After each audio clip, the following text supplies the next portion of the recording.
नमस्कार दोस्तों, मैं हूं आपका दोस्त अश्विनी निगम और इस वीडियो में मैं आपके लिए directive principle of state policy के बारे में जानकारी लेकर आया हूं।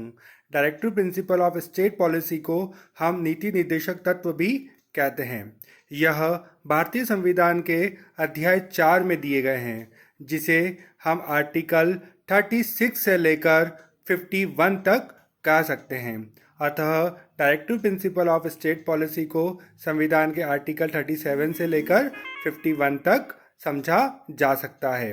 Directive principle of state policy इसलिए दिए गए हैं भारतीय संविधान में ताकि भारत सरकार को अपनी जिम्मेदारी का एहसास हो सके और उन्हें कुछ ऐसे निर्देश दिए गए हैं जिसके कारण वह कुछ ऐसे कदम उठाएं जिसके कारण हमारा देश आगे बढ़ सके।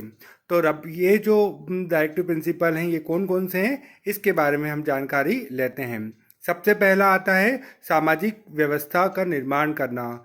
दोस्तों, भारत एक विशाल देश है, अतः इसमें सामाजिक व्यवस्था का निर्माण करना बहुत आवश्यक है। अतः इसमें संविधान में कहा गया है कि सरकार को ऐसी सामाजिक व्यवस्था का निर्माण करना चाहिए जिससे कारण हमारे देश में शांति सुरक्षा के साथ साथ देश तरक्की भी कर सके। दूसरा आता है काम शिक्षा व लोक सहायता का अधिकार। अतः ऐसा प्रयास सरकार को करना चाहिए कि सभी के लिए शिक्षा प्राप्त हो सके, सभी को काम मिल सके और सभी अनिवार्य शिक्षा भी प्राप्त कर सकें और अपने देश की तरक्की में अपना योगदान दे सकें। थर्ड, सामाजिक न्याय और निःशुल्क कानूनी सहायता प्राप्त करना। दोस्तों, सभी को समान तरीके से न्याय मिलना चाहिए और यदि जो लोग सक्षम नहीं हैं उन्हें निःशुल्क कानूनी सहायता भी मिलना चाहिए, ऐसा संविधान में कहा गया है। निःशुल्क एवं अनिवार्य शिक्षा। दोस्तों, हमारे संविधान के आर्टिकल 21A में भी इस बात का उल्लेख किया गया है कि प्रत्येक बच्चा जिसकी उम्र 6 से लेकर 14 साल तक की होती है उसे निःशुल्क शिक्षा का अधिकार प्राप्त है। कमजोर वर्गों के हितों की रक्षा। यह सरकार की जिम्मेदारी होती है कि समाज के जो निम्न और कमजोर वर्ग के लोग हैं उनके हितों की वह रक्षा करे और उन्हें आगे बढ़ाने का प्रयास करे। अगला पॉइंट, पर्यावरण वन्य और वन्य जीवों का संरक्षण। दोस्तों, हम मेरे पुराने वीडियो में मैंने इस बात की भी जानकारी दी थी कि आर्टिकल 48A में पर्यावरण और वन्य जीवों के संरक्षण के लिए सरकार को प्रयास करना चाहिए। इसी के लिए ही सरकार ने फॉरेस्ट प्रोटेक्शन एक्ट और वाइल्ड लाइफ प्रोटेक्शन एक्ट का निर्माण किया है। एक समान व्यवहार संहिता मतलब यूनिफॉर्म सिविल कोड। दोस्तों, संविधान के आर्टिकल 44 में ऐसा लिखा गया है कि प्रत्येक भारतीय नागरिकों के लिए एक समान सिविल संहिता होनी चाहिए और सरकार को एक समान सिविल संहिता बनाने के लिए यूनिफॉर्म सिविल कोड बनाने के लिए प्रयास करना चाहिए। अगला पॉइंट, राष्ट्रीय स्मारकों का संरक्षण।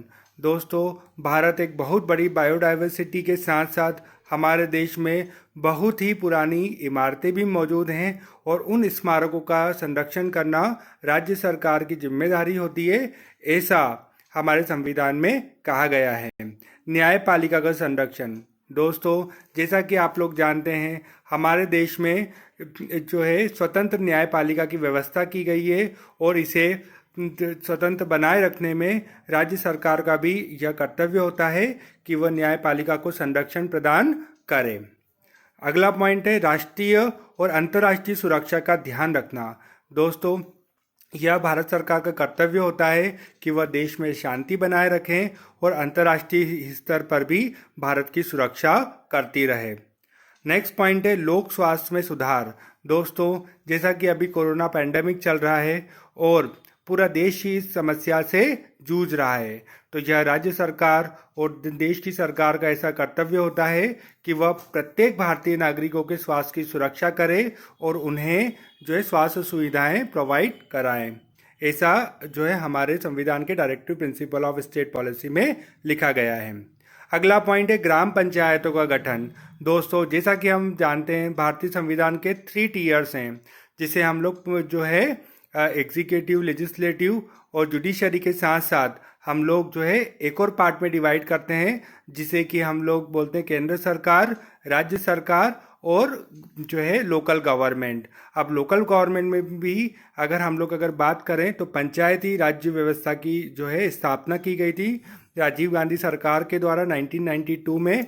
और ये पंचायती राज सिस्टम जो है वो सेल्फ लोकल गवर्नमेंट का एक भाग है। इसीलिए ही जो ऐसा हमारे directive principle of state policy में भी यह बंद किया गया है कि ग्राम पंचायतों का गठन करना चाहिए। अगला पॉइंट है कामगारों की प्रबंध में भागीदारी। दोस्तों, हमारे जो लेबर है, हमारे जो मजदूर है, उन्हें सभी को प्रॉपरली वर्क मिलना चाहिए और उनके स्वास्थ्य की सुरक्षा होनी चाहिए। ऐसा ही directive principle of state policy में बताया गया है। इसी के लिए ही हमारी भारतीय सरकार 1948 में फैक्ट्री एक्ट लेके आई थी, जिसमें बहुत सारे ऐसे उपबंध किए गए हैं जिसके द्वारा मजदूरों की सुरक्षा प्रदान की जाती है। इसके अलावा भी बहुत सारे ऐसे लेबर लॉ सरकार ने पारित किए गए हैं, जिससे कारण जो है मजदूरों की सुरक्षा और जो है उनके स्वास्थ्य की सुरक्षा और सामाजिक सुरक्षा भी हो सकती है। अगला है कृषि एवं पशुपालन। दोस्तों, जैसा कि हम जानते हैं हमारा देश एक विकासशील देश है और भारतीय अर्थव्यवस्था पूरी तरीके से कृषि के ऊपर डिपेंड करती है। अतः directive principle of state policy में ऐसा बताया गया है कि भारत सरकार को कृषि और पशुपालन के क्षेत्र में विकास करने का प्रयास करना चाहिए। तो इस प्रकार यह directive principle of state policy हमें इस बात की जानकारी देते हैं कि राज्य सरकार और केंद्र सरकार को ऐसा प्रयास करना चाहिए कि हमारा देश जो है तरक्की के रास्ते पे बढ़ सके और प्रत्येक भारतीय जो है यहाँ पर खुशहाल तरीके से अपना जीवन यापन कर सकें।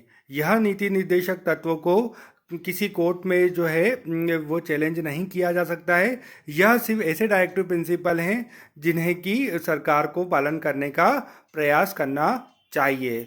और कई मायने में भारत सरकार इस जो है डायरेक्टिव प्रिंसिपल को लागू करने में जो है सफल भी हुई है और प्रयास कर रही है ताकि जो है हम सभी को इस चीज़ का बेनिफिट्स मिल सके। Hope directive principle of state policy के बारे में जानकारी प्राप्त करके आपको एक नई जानकारी मिली होगी और आपको अच्छा लगा होगा। तो होप आपको वीडियो पसंद आया होगा। Thank you for watching this video.